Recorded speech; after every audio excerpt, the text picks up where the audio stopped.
पूरे 30-29 नहीं, और फिर ईद की 3 दिन की मुसलसल दावतें, जहां हाथ रोकना थोड़ा मुश्किल हो जाता है। जो डाइट कॉन्शियस भी हैं वो भी जनाब खाना पड़ता है, कहीं ना कहीं आप जाते हैं तो जब हाँ वाइब भी है, और फिर जब कोई ऑफर करे तो फिर बुरा भी लगता है कि आप उसे रिजेक्ट करें तो भी होता है। इन रौनकों का जनाब लुत्फ तो उठा लिया हम सब ने, लेकिन अब जब जिंदगी दोबारा मामूल पर आ रही है तो हमारा जिस्म और ख़ास तौर पर हमारा मैदा इस अचानक होने वाली तब्दीली पर हमें नज़र आ रहा है कि शायद प्रोटेस्ट कर रहा है। और अक्सर लोग ईद के फ़ौरन बाद दोबारा वही भारी नाश्ते, सीधी पाए, तली हुई चीज़ें जो है वो शुरू कर देते हैं, जो ना सिर्फ सुस्ती बल्कि बदहज़मी और मैदे की जलन का बायस भी बनती है। ऐसे ही है, और यही वो वक्त होता है जब हमें अपनी खुराक में जी बैलेंस लाने की ज़रूरत होती है, ताकि हम आने वाले पूरे साल के लिए ख़ुद को फिट रख सकें और हाजमे के जितने मसाइल हैं उनसे बचा जा सके। और ईद के बाद एकदम से जो क्रैश डाइट के बजाय हम मुतवाज़न ग़िज़ा है उसको जी अपनी ज़िंदगी का हिस्सा बना सकते हैं और कैसे खानी चाहिए, इस पर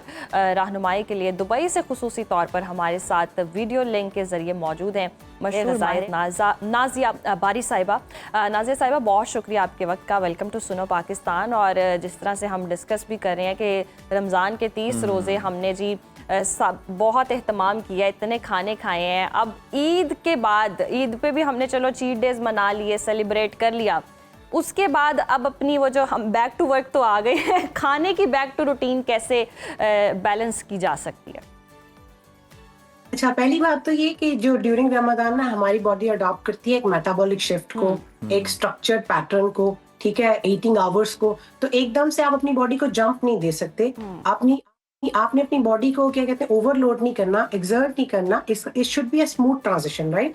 तो आप हमेशा अपनी बॉडी की रिस्पेक्ट करें, ठीक है। जब आप अपनी बॉडी की रिस्पेक्ट करते हैं तो यू नो कि आपको अपनी बॉडी को कैसे ट्रीट करना है। तो इसको आपने स्मूथली करना है, ये नहीं कि अब आप एकदम से क्रैश डाइट पे आ जाएं या एकदम से आप ओवरलोड कर लें अपनी बॉडी को। नहीं, it takes 5 to 7 days scientifically कि अगर आप नॉर्मल रूटीन फॉलो करते हैं, स्मूथ रूटीन जो कि करनी चाहिए, तो आपकी बॉडी जो है 5 से 7 दिन में आपका मेटाबॉलिक शिफ्ट जो है वो दोबारा ठीक होता है और आपकी जो पैटर्न है वो उस पे आने लगता है। तो इसलिए उस मुताबिक जो है वो आप अपनी रूटीन रखें। अच्छा नाज़िया, हमें ये बताइएगा, 2 तरह के लोग हैं रमज़ान के बाद। एक तो वो कि जिन्होंने रमज़ान में बड़ी एहतियात की है, हल्का फुल्का खाया, लेकिन अब वो कहते हैं कि जनाब अब तो आज़ादी मिल गई, अब हाथ खोल देना चाहिए, खाना चाहिए खुल के। दूसरे वो हैं कि जिन्होंने हमने देखा कि इफ्तारियाँ बहुत हैवी की हैं, तली हुई अशियाँ हाँ जो है बड़ी इस्तेमाल की हैं। ईद पे भी जनाब पाए शाए खाए हैं, निहारियाँ खाई हैं उन्होंने, और अब वो आगे जनाब जब आ चुके हैं तो वो कह रहे हैं कि हम कोई डाइट शुरू कर दें। अब इन दोनों लोगों को अगर हम देखें तो इनके लिए आप क्या सजेस्ट करेंगी, क्या रेकमेंड करेंगी कि कौन सा जो तरीका है, कौन सा पैटर्न जो है वो गलत है, और बैलेंस जो होना चाहिए वो किस तरह से कायम किया जा सकता है अपनी डाइट के अंदर? पहले तो दोनों को हाथ खुला रखना चाहिए, जिन्होंने नहीं खाया वो अपना खाएं और जिन्होंने खाया वो भी अपने नॉर्मल रूटीन में आए, ठीक है। वही मैंने आपको बताया, ठीक है। आपको ना, मैं आपको एक बताऊं, आपको अपनी बॉडी के साथ काइंड रहना है, नरिश करना उसको। अगर आप अपनी बॉडी के साथ काइंड नहीं है तो डोंट एक्सपेक्ट पीपल कि वो आपके साथ काइंड होंगे। फिर लोगों को बुरा लगता है, body shaming and all that stuff. या आप वैसे भी ट्रीट अच्छा होना चाहते हैं तो पहले आप अपनी बॉडी को तो अच्छे तरीके से ट्रीट करें, राइट? अपनी बॉडी को रिस्पेक्ट करें। जब आप अपनी बॉडी को रिस्पेक्ट करना शुरू कर देते हैं ना, तो आपको खुद समझ आ जाती है कि आपने अपनी बॉडी को कैसे ट्रीट करना। अब आपने पूरा रमजान आपने किसी के लिए नहीं किया, आपने अपने लिए किया और अल्लाह ताला के लिए किया, ठीक है। आपने किसी के ऊपर कोई एहसान नहीं किया।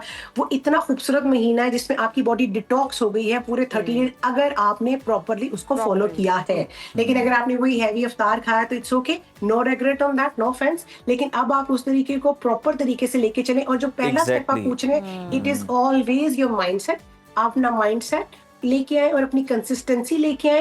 अपने फूड प्लान को ऐसे करें जिसमें प्रोटीन हो ताकि आपके मसल्स को सपोर्ट मिले, इसमें आपका जो कार्बोहाइड्रेट कॉम्प्लेक्स कार्बोहाइड्रेट्स हो ताकि आपकी एनर्जी को वो मिले, इसमें आपके साथ जो फाइबर हो ताकि आपकी डाइजेशन सिस्टम को मिले, इसमें प्रॉपर फैट्स हो आपकी क्या कहते हैं मेटाबॉलिक हेल्थ के लिए। सो आपने इस तरीके से अपनी जो प्लेट को डिजाइन करना है। अब आप अगर जो भी आपने इन पिछले 30-35 दिन में किया है, अब इससे निकलने के लिए आपको 5-7 दिन आराम से इसको शिफ्ट चाहिए, क्योंकि अगर आप अपनी बॉडी को फोर्स करेंगे तो वो 5-7 दिन से आपके साथ 14 दिन भी हो सकते हैं, 14 दिन से आपके 30 दिन भी हो सकते हैं। इसलिए बेटर कि सॉफ्टली एंड स्मूथली ट्रांजिट करें 5 से 7 दिन के अंदर, एंड देन स्टार्ट योर जो रूटीन है आपकी एक balance healthy lifestyle, because healthy lifestyle is a long term commitment. ये नहीं है कि आपने 1 महीना करनी है, 2 महीने करनी है, ये आपको लॉन्ग लाइफ लेके चलनी है। तो उस हिसाब से अपने आप का पैटर्न आप डिजाइन करें। अच्छा नाज़िया साहिबा, कुछ ऐसे लोग भी होते हैं जिनका तो चलो वेट गेन होता है, उनको तो एक डाइट उस तरह से प्लान करनी है। कुछ लोग ये होते हैं कि उनका वेट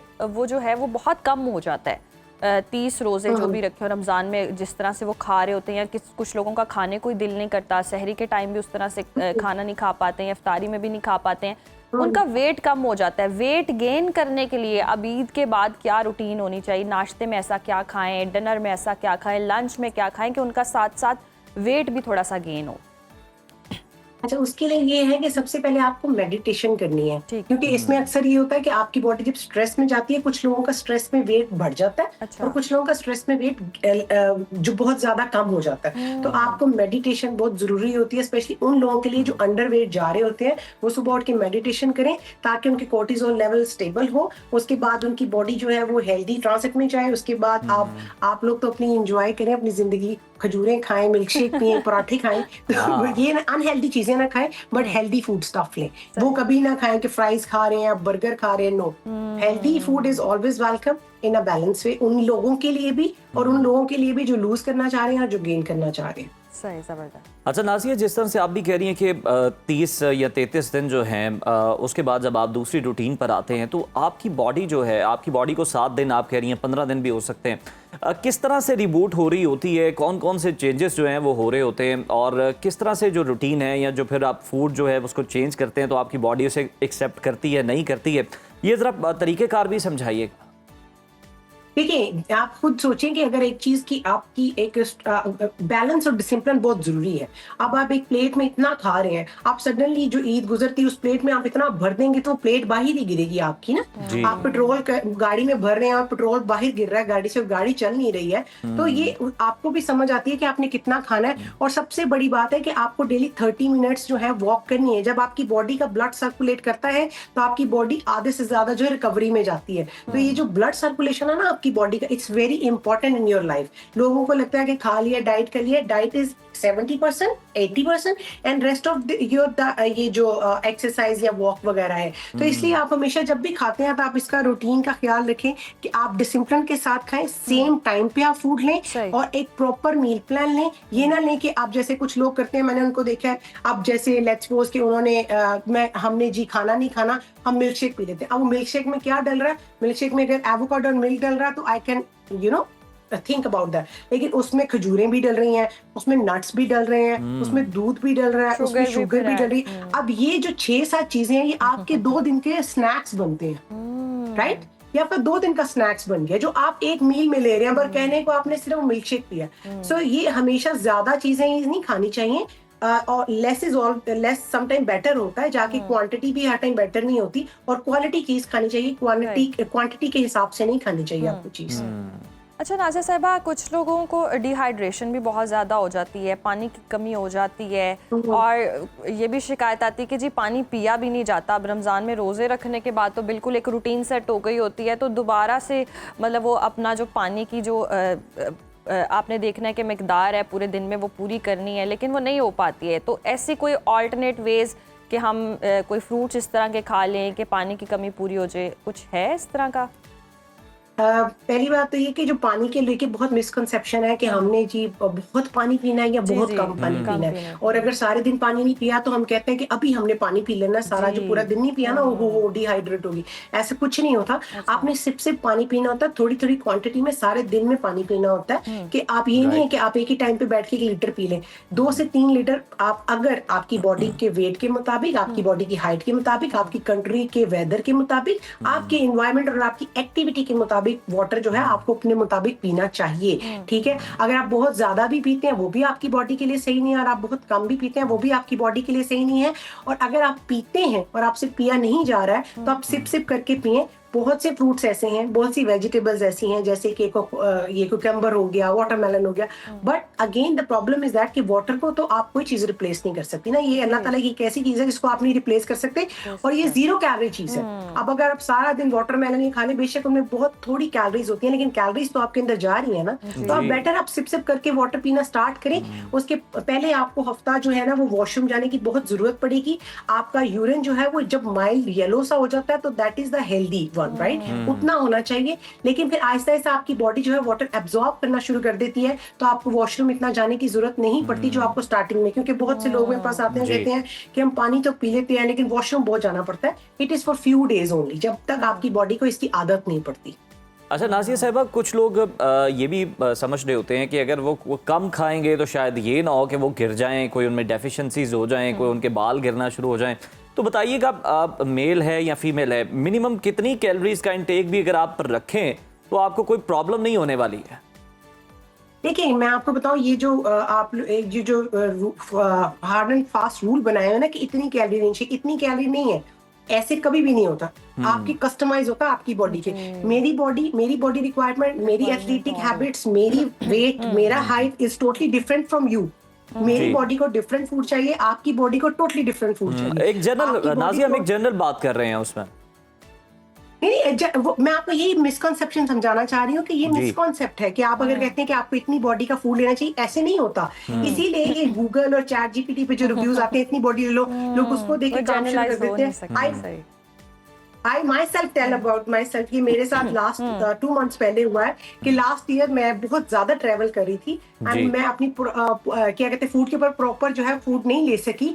आप यकीन करें 2 महीने पहले I was on a bed, मुझसे उठा नहीं जा रहा था। When I went for my test तो मेरी बॉडी का एकदम 7 kg वेट बढ़ा, क्योंकि मेरी बॉडी इन्फ्लेम्ड कर गई, क्योंकि मेरे अंदर आयरन की डेफिशिएंसी होगी, विटामिन डी की, राइट। तो आप ये देखें कि आपको नहीं पता, मुझे एकदम से लगा कि मेरी किडनीज में कोई प्रॉब्लम ना होगी। I run to the hospital, वहां जाके पता चला कि मेरा जो आयरन लेवल बहुत लो है, मेरा विटामिन डी लो है, और सडनली मैं इन्फ्लेम्ड कर गई और मेरा 7 kg वेट बढ़ गया, राइट।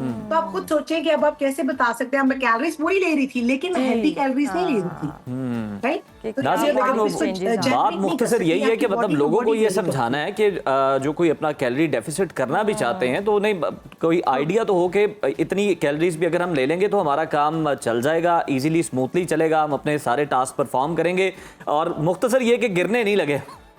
देखिए, हम पहले बात है कि कैलोरी डेफिसिट आप किस तरीके से कर रहे हैं, ठीक है। मैं आपको यही बात समझाना चाह रही हूँ कि ये आप लोगों के दिमाग में डालेंगे बात कि उनको उनकी बॉडी के मुताबिक लेनी है। ये आप बिल्कुल ये वाला जो हम लोग कॉन्सेप्ट देते हैं ना, ये उनका कॉन्सेप्ट खत्म कर दें अपने चैनल के थ्रू। और नाज़िया साहिबा, ये बिल्कुल ऐसे ही है जैसे आपकी स्किन टाइप ड्राई और आप ऑयली स्किन केयर कर रहे हो, है ना। बता दो कि आपको 300 लेनी है एक टाइम पे, आपको 400 लेनी है, आपको 1500 लेनी है, 500 लेनी है, इट डजंट मैटर। तो नाज़िया, ये जो पैरामीटर्स बने हुए हैं कि मेल को 2000 से 2500 कैलोरीज लेनी है, खवातीन को 1500 से 2000 लेनी है, ये फिर कहाँ स्टैंड करती हैं? देते हैं ना वो लोग, उसको फॉलो कर लेते हैं, बाकी सारी चीजें छोड़ देते हैं, पिछली हिस्ट्री, वो सिर्फ उतनी सी बात। बिल्कुल दुरुस्त फरमाया, बहुत शुक्रिया नाज़िया साहिबा आपके वक्त का।